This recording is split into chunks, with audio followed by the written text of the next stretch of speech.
Daniel Padilla hindi maipakita sa publiko, ang ipinalit sa dating nobya na si Catherine Bernardo, sabay-sabay natin yan aalamin kung bakit, bago ang lahat mag-subscribe ka muna para lagi kang updated sa mga trending issue.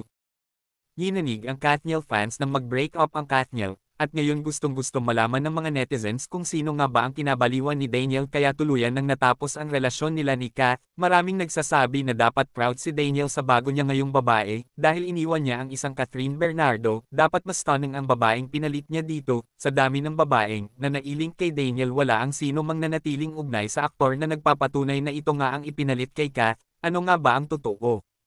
Kaya agad kami kumilos at nangalap ng impormasyon, ayon sa info ilang babae na nga ang pinatulan ni Daniel ngunit good time lamang ito, ngunit itong last na pinag-awayan ng Katniel ay talagang nasaktan ng sobra si Kat, ang nasabing third party ay hindi naman talaga genuine ni Daniel, ngunit ibang closeness ang meron sa kanila yung talagang kakamalisyahan kahit sino, kaya naman hindi na lumaban si Kat. Walang detalyadong inilabas ang Katniel pero kitang-kita sa mga post ni Kat na siya talaga yung nasaktan, kaya sa mga fans na gustong makilala ang babaeng ipinalit kay Kat, ay wala itong maipapakita, dahil bukod sa iwas issue ay hindi naman talaga genuine ni Daniel ang babae, pero iisa lang ang pinaglalaban ng mga fans ni Kat. Hindi basta-basta aayaw si Kat ng ganun-ganun na lang kung hindi talaga malalim ang natamo niyang sakit, kaya naniniwala sila na talagang may kasalanan si Daniel. Limited nga lang ang mensaheng binitawan nila sa social media, dahil ayaw na nila ipaalam pa sa publiko kung ano ang hindi nila pinagkasunduan, pinili nila na kimkimin na lamang, at manatiling private ang malalim na dahilan ng kanilang hiwalayan. Si Kat halos isang taon din bago siya naka-recover, ngayon ay kitang-kita natin sa mga mata ni Kat na totoo na ang mga ngiti niya sa labi, at maging ang pisikal niyang itsura ay talagang nag-improve. Sa ngayon ay focus si Kat sa patuloy na dumaragdag na endorsement at mga project niya.